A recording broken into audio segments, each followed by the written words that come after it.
Secretary of State John Kerry. The summit kicked off Monday with a full agenda on a range of issues, including civil society engagement. That, said U.S. Secretary of State John Kerry, is important. Empowered civil society is the foundation of every successful democracy, here in the United States, in Africa, and around the world. Kerry said this is a moment of amazing opportunity for Africa.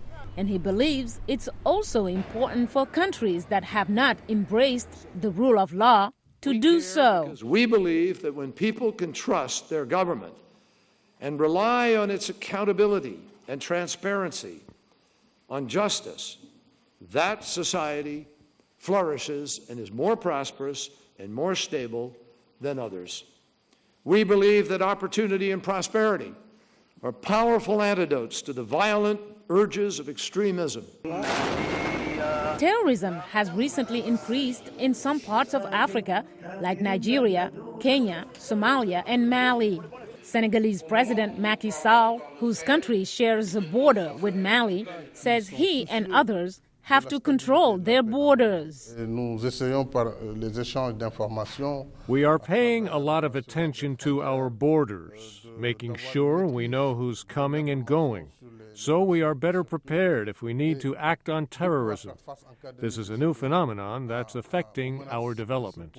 But Somali President Hassan Sheikh Mohamud says African leaders have to take advantage of today's tools as well. Today, the current leaders of Africa have an opportunity. They have the potentiality of economic freedom. They have the potentiality of the sharing the modern technology that Africa was lacking before now. Other heads of states participated in different panels.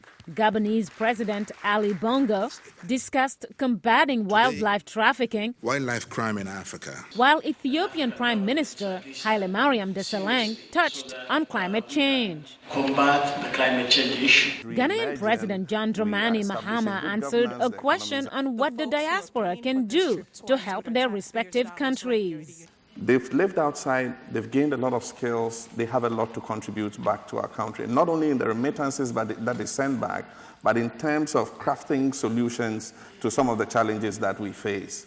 And so we want to see a better linkage between the homeland and our diaspora. On Tuesday, President Obama will participate in the first U.S.-Africa Business Forum that will focus on strengthening trade and financial ties between the United States and Africa. Later that evening, President Obama will host a dinner at the White House. In Washington, Mariama Diallo, VOA News.